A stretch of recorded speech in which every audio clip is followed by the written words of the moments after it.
The Black Cat by Edgar Allan Poe. Published 1845. For the most wild, yet most homely narrative, which I am about to pen, I neither expect nor solicit belief.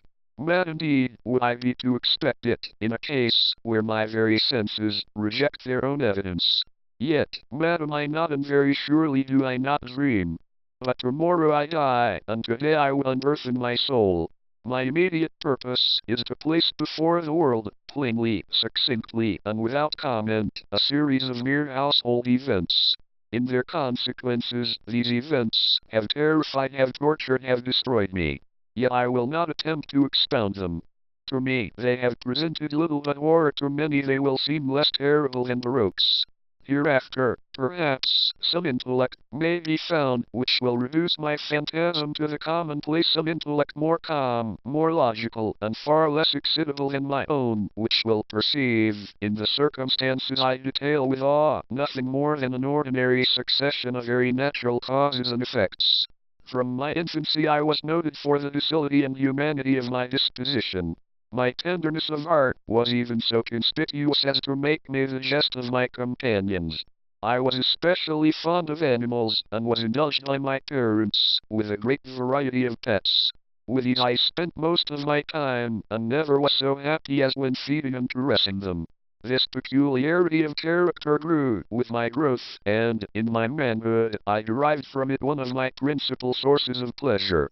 To those who have cherished an affection for a faithful and sagacious dog, I need hardly be at the trouble of explaining the nature or the intensity of the gratification thus derivable. There is something in the unselfish and self-sacrificing love of a brute, which goes directly to the heart of him who has had frequent occasion to test the paltry friendship and gossamer fidelity of mere man.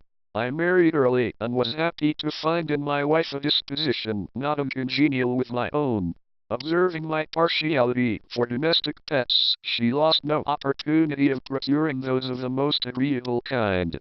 We had birds, goldfish, a fine dog, rabbits, a small monkey, and a cat.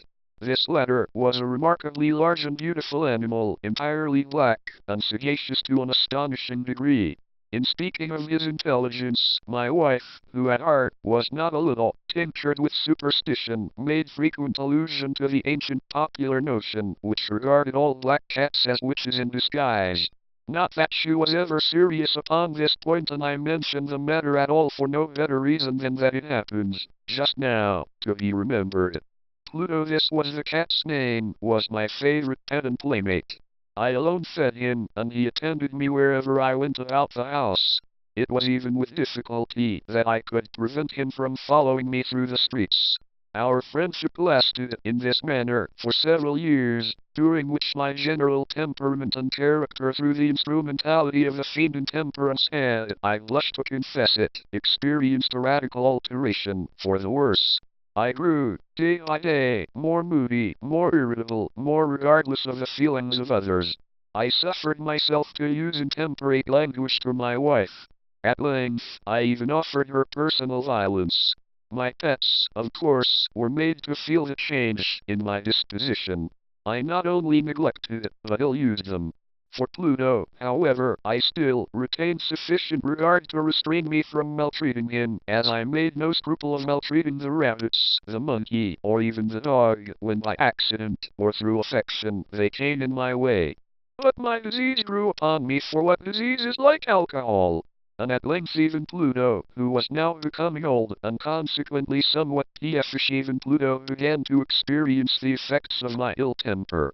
One night, returning home, much intoxicated, from one of my haunts about town, I fancied that the cat avoided my presence. I seized him, when, in his fright at my violence, he inflicted a slight wound upon my hand with his teeth. The fury of a demon instantly possessed me. I knew myself no longer. My original soul seemed, at once, to take its flight from my body, and a more than fiendish malevolence, gin-nurtured, thrilled every fiber of my frame.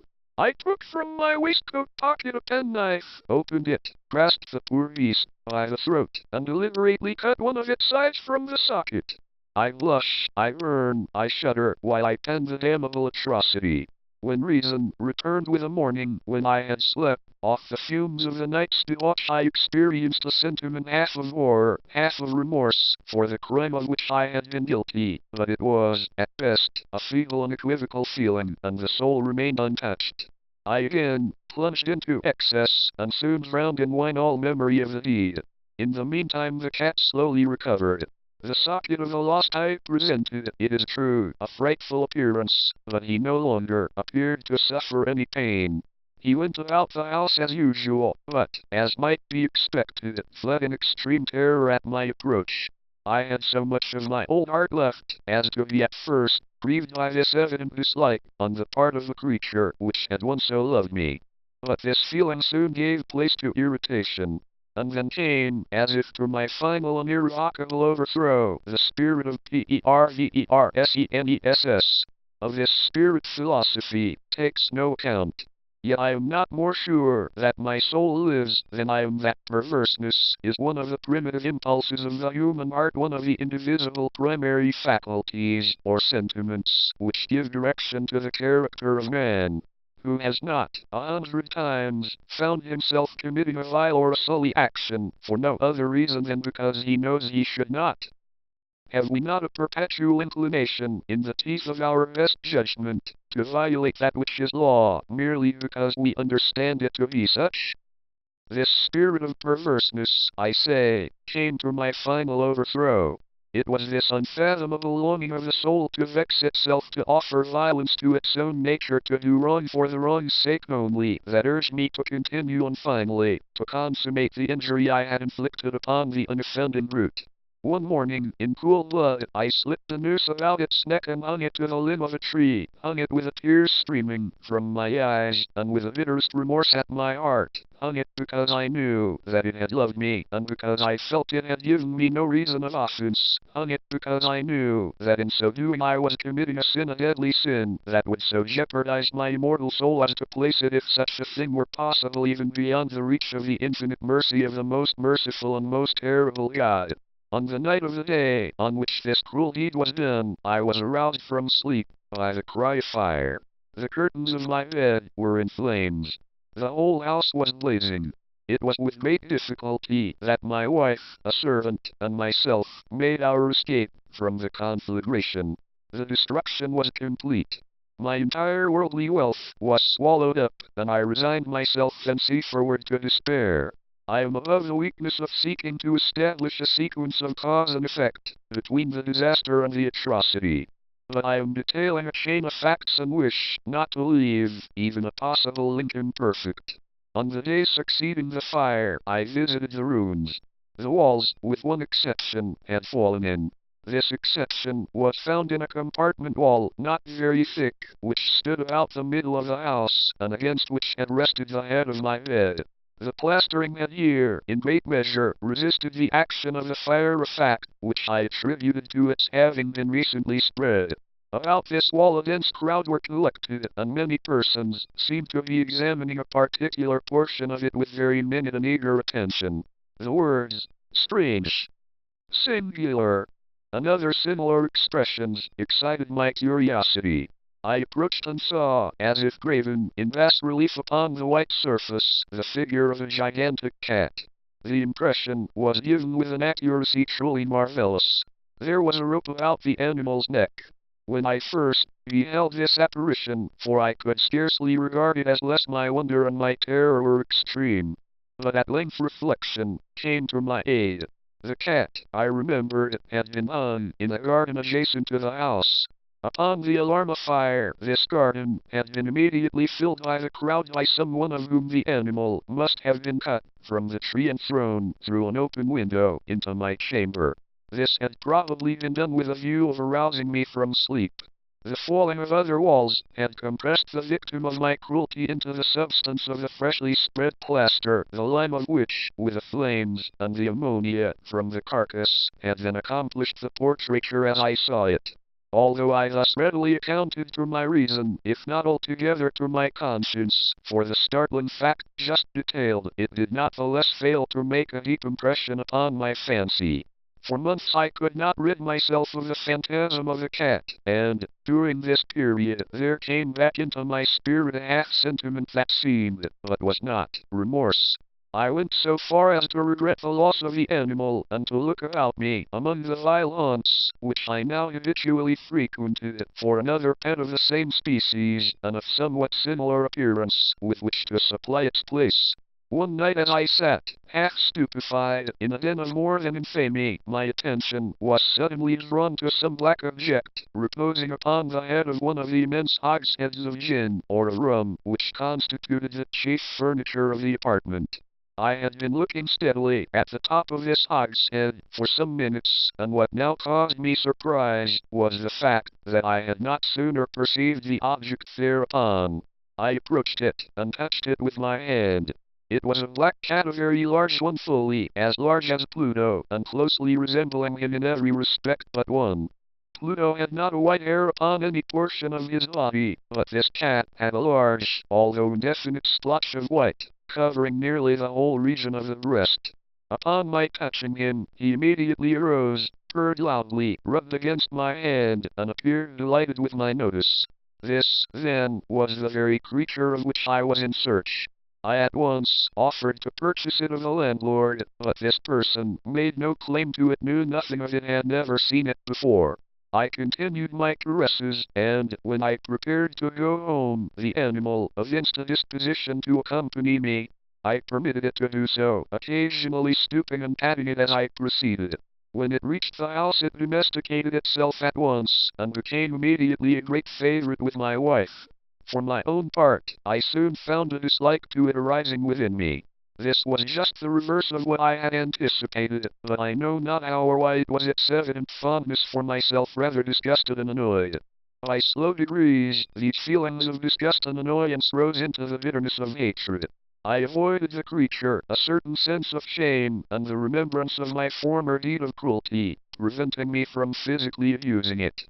I did not, for some weeks, strike, or otherwise violently ill-use it, but gradually, very gradually, I came to look upon it with unutterable loathing, and to flee silently from its odious presence, as from the breath of a pestilence. What added, no doubt, to my hatred of the beast, was the discovery, on the morning after I brought it home, that, like Pluto, it also had been deprived of one of its eyes.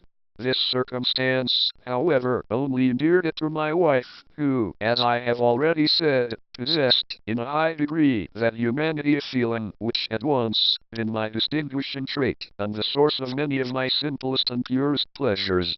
With my aversion to this cat, however, its partiality for myself seemed to increase. It followed my footsteps, with a pertinacity which it would be difficult to make the reader comprehend. Whenever I sat, it would crouch beneath my chair, or spring upon my knees, covering me with its loathsome caresses. If I arose to walk, it would get between my feet and thus nearly throw me down, or, fastening its long and sharp claws in my dress, clamber, in this manner, to my breast. At such times, although I longed to destroy it with a blow, I was yet withheld from so doing, partly by a memory of my former crime, but chiefly, let me confess it at once, by absolute dread of the beast. This dread was not exactly a dread of physical evil, and yet I should be at a loss how otherwise to define it. I am almost ashamed to own, yes, even in this felon's cell, I am almost ashamed to own that the terror and horror with which the animal inspired me had been heightened by one of the merest chimeras it would be possible to conceive. My wife had called my attention more than once to the character of the mark of white hair of which I have spoken, and which constituted the sole visible difference between the strange beast and the one I had destroyed. The reader will remember that this mark, although large, had been originally very indefinite, but, by slow degrees nearly imperceptible, and which for a long time my reason struggled to reject as fanciful, it had, at length, assumed a rigorous distinctness of outline. It was now the representation of an object that I shudder to name, and for this, above all, I loathed it and dreaded it, and would have rid myself of the monster, had I dared. It was now, I say, the image of a hideous, of a ghastly thing, of a GALLOWS. Oh, mournful and terrible engine of horror and of crime, of agony and of death! And now was I indeed wretched beyond the wretchedness of mere humanity. and a root beast, whose fellow I had contemptuously destroyed, a root beast to work out for me a man, fashioned in the image of the high God, so much of insufferable woe. Alas! Neither by day nor by night knew I the blessing of rest any more. During the former the creature left me no moment alone, and in the latter I started hourly from dreams of unutterable fear, to find the hot breath of the thing upon my face, and its vast weight an incarnate nightmare that I had no power to shake off incumbent eternally upon my heart. Beneath the pressure of torments such as these, the feeble remnant of the good within me succumbed. Evil thoughts became my sole intimates, the darkest and most evil of thoughts.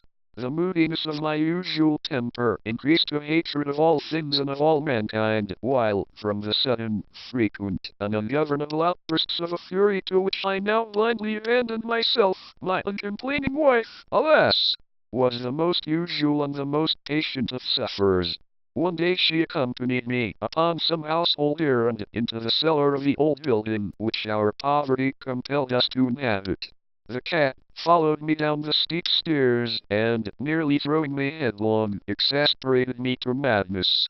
Uplifting an axe, and forgetting, in my wrath, the childish dread which had hitherto stayed my hand, I aimed a blow at the animal which, of course, would have proved instantly fatal had it descended as I wished. But this blow was arrested by the hand of my wife. Goaded by the interference into a rage more than demoniacal, I withdrew my arm from her grasp and buried the axe in her brain. She fell dead upon the spot, without a groan. This hideous murder accomplished, I set myself forthwith, and with entire deliberation, to the task of concealing the body. I knew that I could not remove it from the house, either by day or by night, without the risk of being observed by the neighbors. Many projects entered my mind. At one period I thought of cutting the corpse into minute fragments, and destroying them by fire. At another, I resolved to dig a grave for it in the floor of the cellar. Again, I deliberated about casting it in the well in the yard, about packing it in a box, as if merchandise, with the usual arrangements, and so getting a porter to take it from the house. Finally I hit upon what I considered a far better expedient than either of these. I determined to wall it up in the cellar, as the monks of the Middle Ages are recorded to have walled up their victims. For a purpose such as this the cellar was well adapted. Its walls were loosely constructed, and had lately been plastered throughout with a rough plaster, which the dampness of the atmosphere had prevented from hardening. Moreover, in one of the walls was a projection, caused by a false chimney or fireplace, that had been filled up, and made to resemble the rest of the cellar. I made no doubt that I could readily displace the bricks at this point, insert the corpse, and wall the whole up as before, so that no eye could detect anything suspicious. And in this calculation I was not deceived. By means of a crowbar I easily dislodged the bricks, and, having carefully deposited the body against the inner wall, I propped it in that position, while, with little trouble, I relaid the whole structure as it originally stood.